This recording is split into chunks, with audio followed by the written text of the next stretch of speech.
Imagine coming home after a long, exhausting day.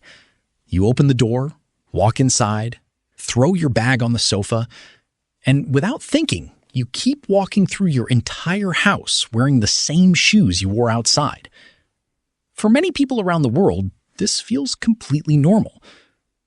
But in a traditional Japanese home, there is a very clear boundary between the outside world and the inside of the home. And that boundary begins at one small but important place, the genkan. The genkan is the entrance area of a Japanese home, where people remove their outdoor shoes before stepping onto the clean interior floor. But this isn't simply about keeping the floor clean. It represents something much deeper.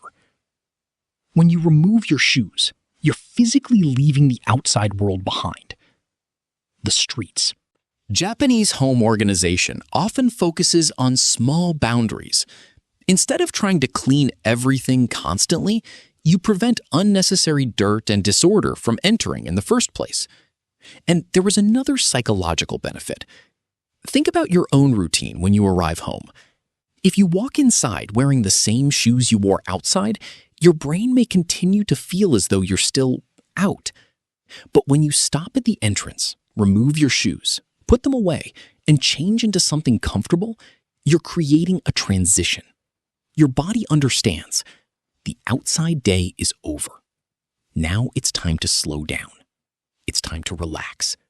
It's time to be home. This is why the genkan is more than just an entrance. It's almost like a psychological doorway between two worlds. The world outside demands things from you. Your home gives something back to you. And that tiny ritual helps create the transition.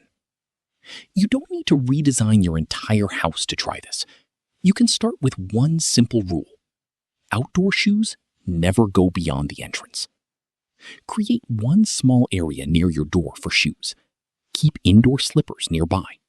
And when you come home, make removing your shoes the... Have you ever opened your closet and seen clothes you haven't worn in years?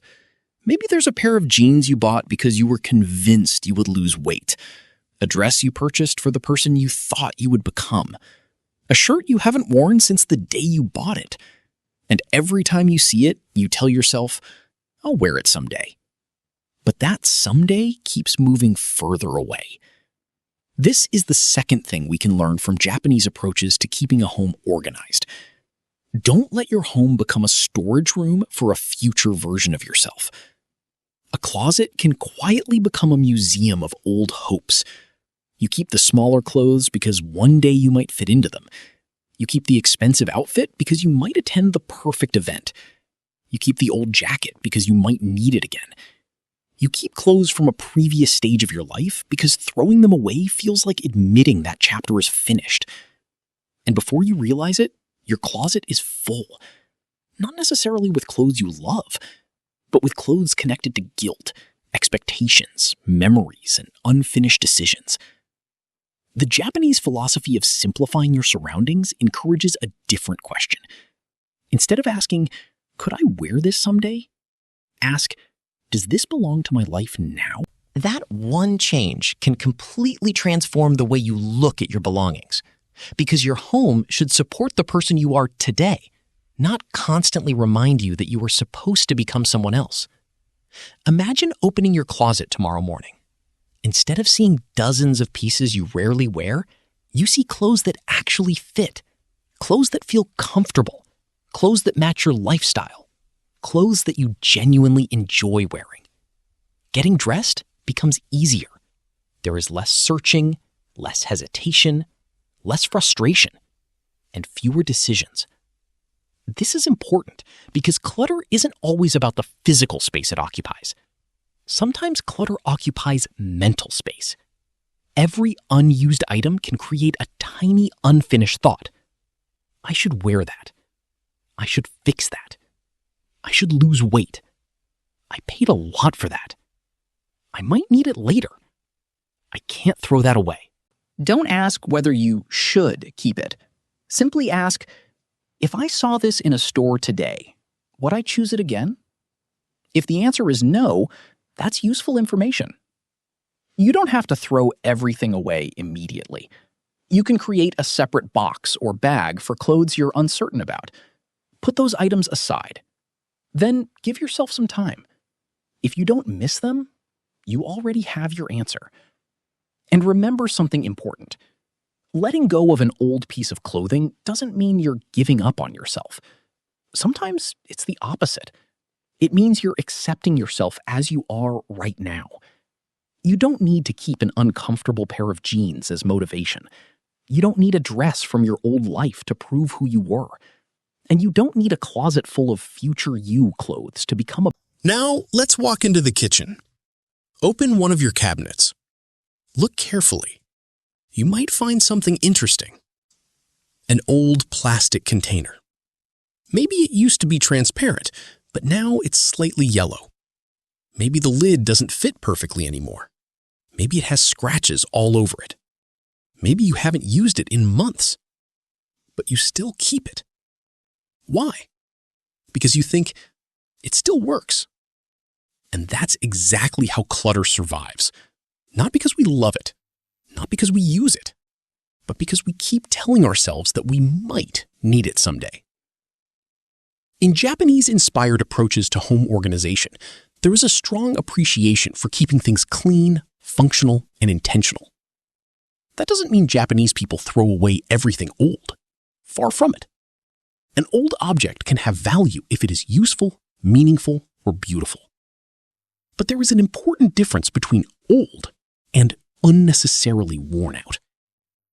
A container that has become stained, cracked, warped, or unpleasant to use may no longer serve the purpose for which you originally kept it.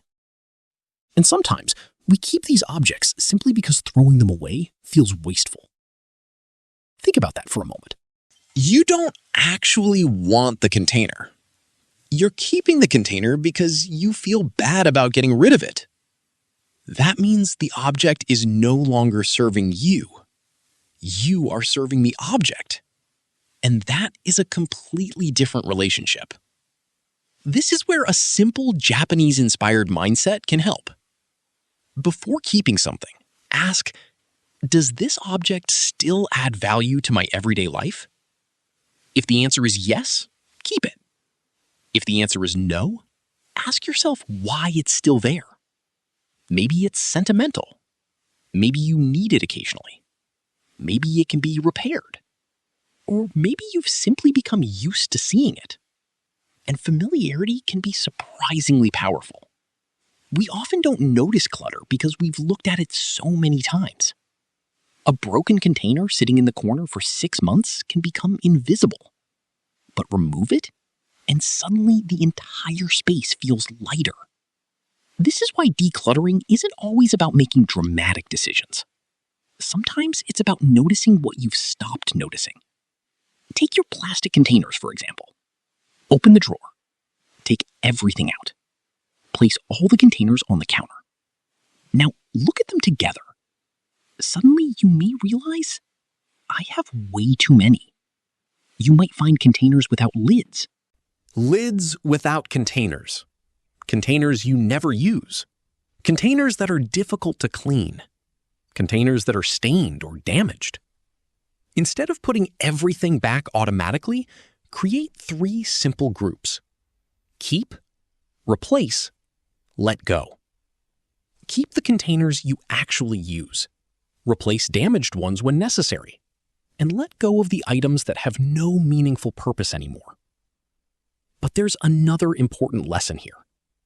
Japanese aesthetics often value care and respect for everyday objects.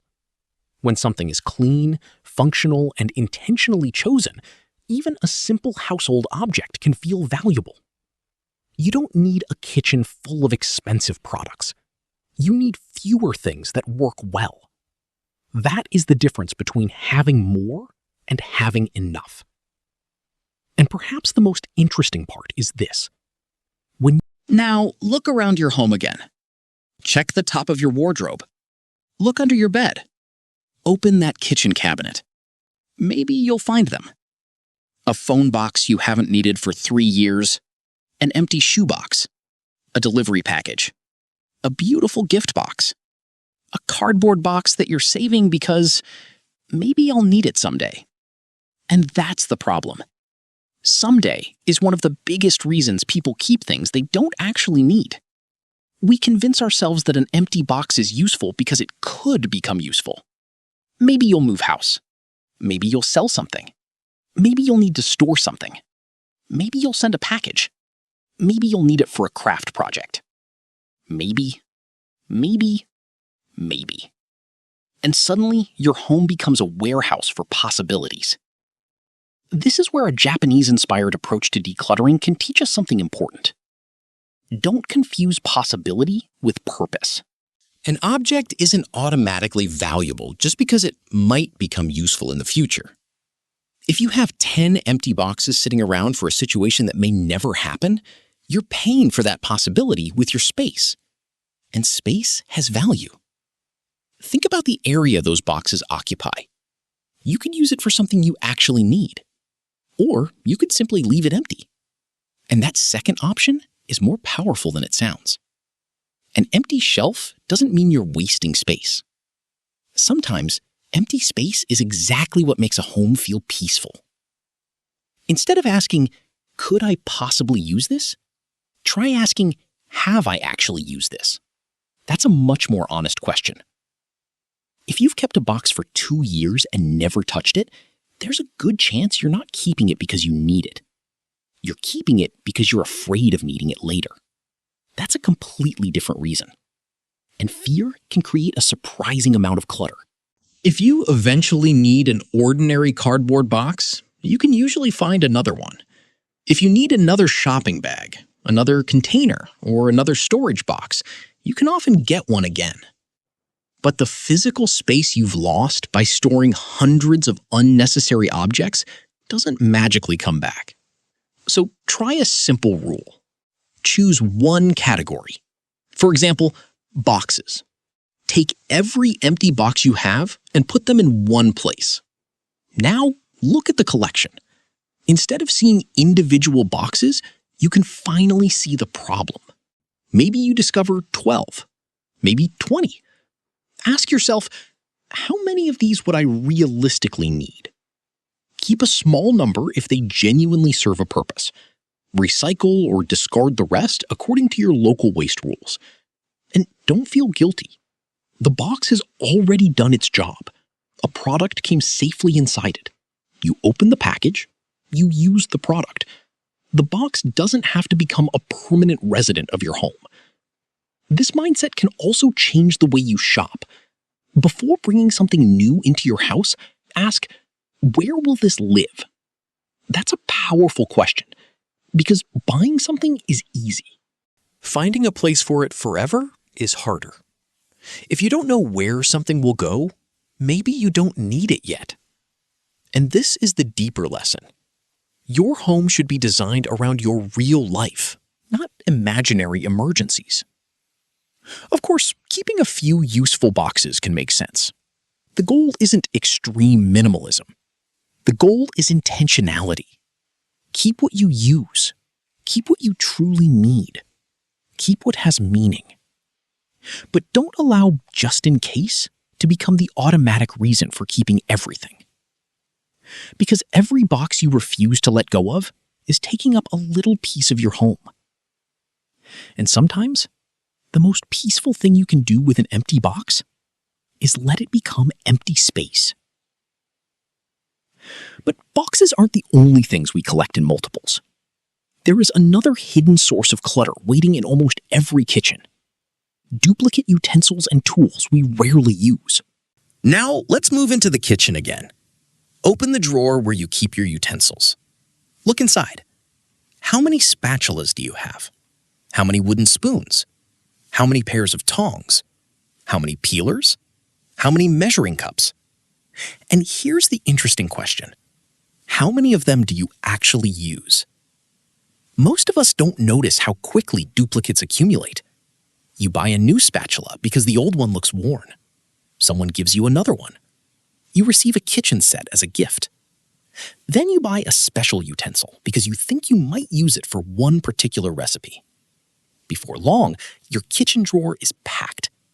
And when you need one simple tool, you have to search through 10 others to find it. This is where a Japanese-inspired philosophy of simplicity becomes useful. Instead of focusing on having more options, focus on having the right things. The Japanese concept of ichigo ichie is often translated as one. Think about your morning routine. You open the kitchen drawer. You search for a spoon. Maybe it takes 10 seconds. Then you look for the right knife. Another 10 seconds. Then you move 3 utensils because the one you want is underneath them. Another 15 seconds. Individually, these moments seem meaningless, but repeated every day, they add friction to your routine. And clutter works exactly like that. It rarely creates one huge problem. Instead, it creates dozens of tiny inconveniences. A crowded drawer, a messy counter, a missing lid, a utensil that's difficult to reach, a cabinet that won't close properly. Little problems, repeated again and again. So try something simple. Take everything out of one kitchen drawer. Don't organize it immediately. Just put everything on the counter. Now make 3 groups. Daily use, occasional use, never use. The first group is easy. Keep those. The second group requires a little thought. If you genuinely use something occasionally, there is no reason to throw it away simply because you don't use it every day. But the third group is where the transformation happens. Those are the things you've been keeping without a real purpose. Maybe you haven't touched them in years. Maybe you forgot you even owned them. Maybe you have 3 almost identical versions. Ask yourself, if I already had one good version of this, why do I need another? If you can't give yourself a convincing answer, you may have found something you can let go. And here's another useful rule. One comes in, one goes out. If you buy a new kitchen utensil to replace an old one, consider removing the old one. That prevents your collection from growing endlessly. You don't need to become a minimalist overnight. You simply need to stop allowing every new object to permanently increase the size of your home. Because your kitchen isn't a storage facility, it's a workspace. And a good workspace should make your life easier. Imagine opening your drawer and seeing only the tools you actually use. Everything has a place. Nothing is buried. Nothing is fighting for space. You reach in and immediately find what you need. That's not just organization. That's freedom from unnecessary decisions. And this lesson extends far beyond the kitchen. The same thing happens with clothes, books, cosmetics, electronics, office supplies, even furniture. We often think, more choices will make my life easier. But sometimes, too many choices simply make everyday life more complicated. The goal isn't to own the smallest possible number of things. The goal is to own the right number of things for your life. So tonight, choose one kitchen drawer. Empty it. Look at everything and ask one simple question. Does this make my life easier, or does it just take up space? That question can reveal more. Now look at your desk, or maybe the kitchen counter. There may be a few papers sitting there. A bill, an old receipt, a letter, a warranty, a school document, a piece of paper with a phone number written on it. And maybe you've told yourself the same thing every time you see it. I'll deal with that later. Then tomorrow comes. You see the paper again. Later. The next day, later. And eventually, the paper becomes part of the furniture. You don't even notice it anymore. But your brain does. Because unfinished decisions can quietly occupy mental space. The problem isn't always the paper itself. The problem is the decision attached to it. Should I keep it? Should I throw it away? Do I need to respond? Should I scan it? Maybe I'll need it later. Every time you see that object, your brain receives a tiny reminder that something remains unresolved. One paper isn't a big deal. But imagine 20 or 50. Suddenly, your home contains dozens of small, unfinished tasks. This is why Japanese-inspired organization often emphasizes intentionality. Instead of allowing things to remain in a permanent maybe category, give them a destination. Keep it. Recycle it. File it. Act on it. Or let it go. The important thing is to make a decision. And here's a simple rule you can use immediately. If it takes less than 2 minutes, do it now. Read the message. Pay the bill. Put the receipt where it belongs.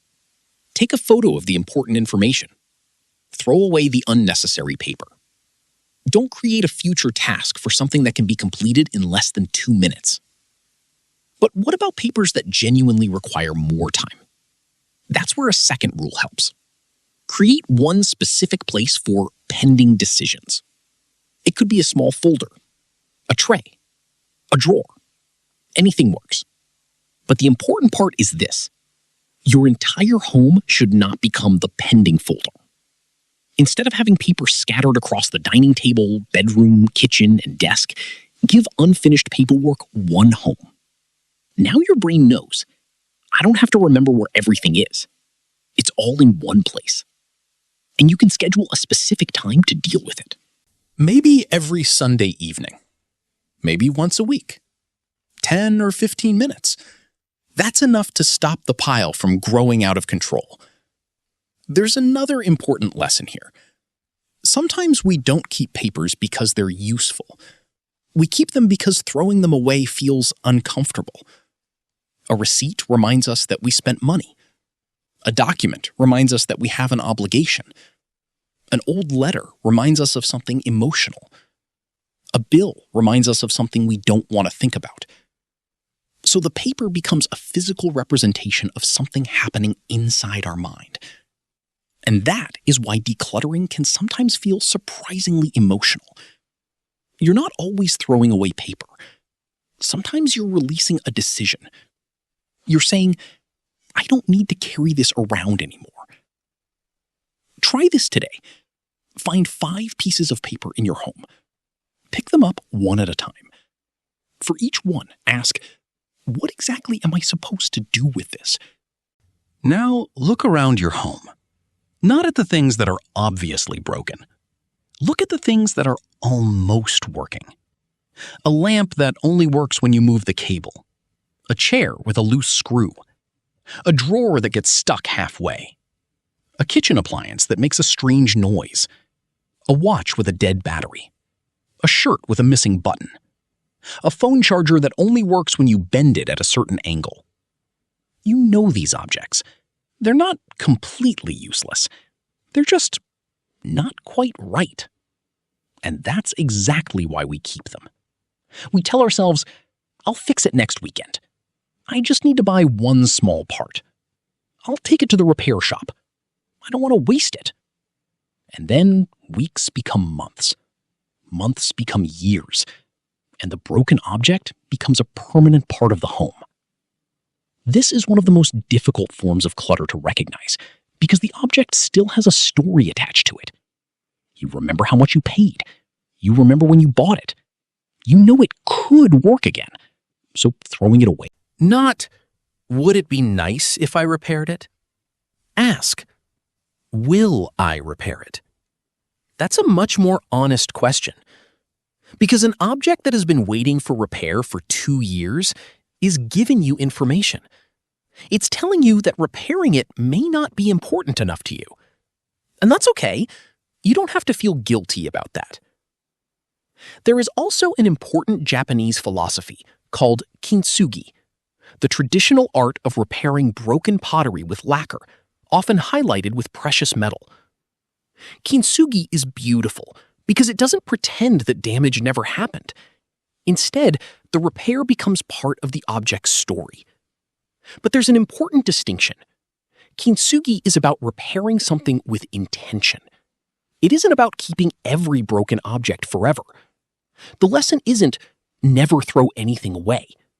The lesson is, if something is worth keeping, care for it intentionally. So if you truly love a damaged object, repair it. give it a second life. But if you've been avoiding the repair for years, be honest with yourself. Maybe the object has already completed its purpose.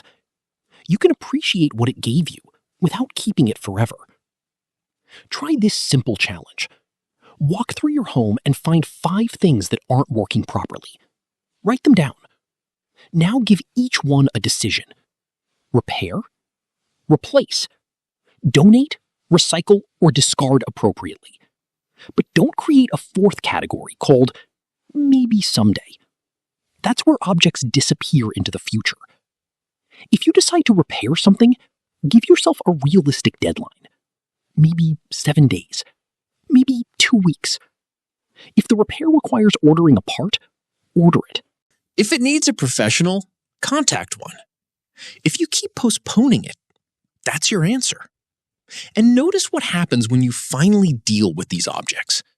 Your home doesn't just become cleaner, it becomes more trustworthy. Everything around you either works or has a clear purpose. You stop opening a drawer and seeing unfinished repairs. You stop looking at the broken lamp and feeling guilty. You stop walking past that damaged chair thinking, I really need to fix that. The mental noise disappears. And that's the deeper lesson. Clutter isn't only what takes up physical space. Sometimes clutter is an unfinished promise, an object quietly saying, you still haven't dealt with me. When you repair it, replace it, or let it go, that conversation ends. Now look around your living room. Look at the shelves, the tables, the walls, the corners. How many things are there simply because there is an empty space? A small decoration, a souvenir, a fake plant, a figurine, a picture you don't particularly like anymore, a gift you feel guilty about throwing away. Maybe everything looks decorated. But here's a question that can completely change how you see your home. Does everything around you need to be filled? In many modern homes, empty space feels uncomfortable. We see an empty shelf and immediately want to put something on it. An empty wall, and we search for a picture. An empty corner, and we buy a plant, a chair, or a decoration. We often think, this space looks unfinished. But Japanese aesthetics offer a very different perspective. Think about music. If a song had no pauses between the notes, it would become exhausting. The silence gives the music room to breathe. The same idea can apply to your home. If every shelf is full, every wall is covered, every table has objects, and every corner has decoration, your eyes have nowhere to rest. The room may be beautiful, but it can also feel visually noisy. Now imagine the opposite. One beautiful object on a clean shelf, one meaningful photograph on a wall, a clear table, a small plant with enough space around it. Suddenly, the object becomes more noticeable. It has room to breathe. This is one reason simplicity can make ordinary things feel more special. You don't need 20 decorations. Sometimes one meaningful object is enough. And this is where we need to be careful. The lesson isn't that Japanese homes are completely empty. They're not. Japanese homes can be warm, beautiful, practical, and richly decorated. The difference is often intention. Instead of asking, what can I add here? Try asking, does this space need anything at all? That's a powerful question, because our instinct is usually to add. Add another decoration. Add another piece of furniture. Add another storage box. Add another picture. But sometimes the best improvement is subtraction. Try the 10-second test. Stand in the doorway of a room. Look around for 10 seconds. Don't analyze. Just notice your first reaction. Does the room feel peaceful? Or does your attention jump from object to object? Is there somewhere for your eyes to rest? Or does every surface demand attention? If the room feels visually overwhelming, try removing 5 small objects. Don't replace them with anything. Just leave the space empty. Then look again. You may be surprised. The room might suddenly feel larger, calmer, more intentional. And here's something else. Meaningless decoration often carries hidden emotional pressure. Maybe someone gave you the object.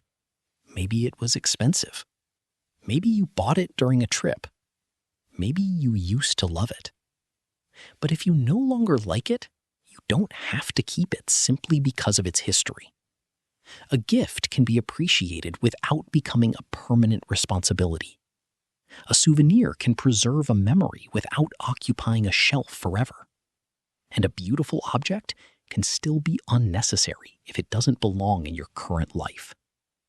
Your home is not a museum of everything you've ever experienced. It's the place where you live now. So let it reflect the life you're actually living. Keep the objects that make you smile. Keep the objects that tell meaningful stories. Keep the objects that are useful. And allow some spaces. Now we come to the most difficult thing to remove from a home. Not old boxes. Not broken appliances. Not clothes. Not decorations. Memories. Open a drawer and you might find something you haven't touched in years. An old photograph, a letter, a gift from someone you no longer speak to, a piece of clothing connected to a difficult period, an object from a relationship that ended badly, something that looks completely ordinary to everyone else. But the moment you see it, you remember everything. The conversation, the argument, the disappointment, the person, the pain. And suddenly, that small object feels much heavier than it actually is. This is why emotional clutter can be the hardest kind of clutter to deal with. Because you're not really deciding whether to keep an object. Things change. People change. Relationships change. Life changes. And sometimes holding on too tightly to the physical remains of the past can make it harder to fully experience the present. But this does not mean you should throw away every sentimental object. Absolutely not. Some memories deserve to be kept. A photograph of someone you love, a handwritten letter, an object connected to a beautiful moment. These things can have genuine emotional value. The question is different. Ask yourself, when I see this object, does it bring me peace, gratitude, or warmth? Or does it repeatedly reopen a wound? That question can tell you a lot. If an object brings happiness, keep it. If it reminds you of someone you love, keep it. If it represents an important chapter of your life, take your time. Hold the object. Remember what it represents. Thank the experience for whatever it taught you. And then ask yourself, does this object belong in the life I'm building now? If yes, keep it intentionally. Give it a meaningful place. If no, you can let it go when you're ready. You might even create a small ritual. Sit quietly. Look at the object one last time. Acknowledge the memory. Say to yourself, this happened. It mattered. And I can still move forward. Then decide what you want to do with the object. Keep it, donate it, recycle it, discard it appropriately. The physical action is less important than the meaning behind it. Because the goal isn't to erase your past. The goal is to stop your past from controlling your present. And that brings us back to the entire idea behind this video. The things we remove from our homes aren't necessarily bad things. They're simply things that may no longer belong in our current lives. Shoes that belong outside. Clothes for a person we haven't become. Old containers that no longer serve us. boxes we're keeping for an imaginary future. Duplicate tools. Unfinished paperwork. Broken objects. Meaningless decorations. And painful reminders. The common thread is simple. Intentional living. A home doesn't become peaceful because it contains nothing. It becomes peaceful when the things inside it have a reason to be there. So before you throw anything away, don't ask, is this useful? Ask something deeper. Does this support? So what can we learn from these 9 things? It's not that Japanese people never own shoes, clothes, boxes, kitchen utensils, decorations, or sentimental objects. The deeper lesson is about being intentional with what you allow to stay in your home. Your home is more than 4 walls. It's where you recover after a difficult day. It's where you spend time with the people you love. It's where your mind gets a chance to slow down. And everything you keep inside that space has the potential to affect how you feel. That's why small habits can make such a big difference. Take off your outdoor shoes at the entrance. Keep clothes that fit the life you're actually living. Let go of old containers that no longer serve a purpose. Stop storing endless just-in-case boxes. Remove duplicate items you never use. Deal with papers instead of allowing decisions to pile up. Repair things that truly deserve to be repaired. Or let them go. Give your home some empty space. And most importantly, don't force yourself to keep painful reminders simply because you're afraid of letting go. You don't need to transform your entire house in one weekend. Start with one drawer, one shelf, one closet, one box, one small decision. Ask yourself, does this belong in the life I'm living today? If the answer is yes, keep it. If the answer is no, thank it for what it gave you and let it go. Because the goal isn't to own nothing. The goal is to make room for what matters. And perhaps that's the real Japanese secret. A peaceful home isn't created by constantly adding more. Sometimes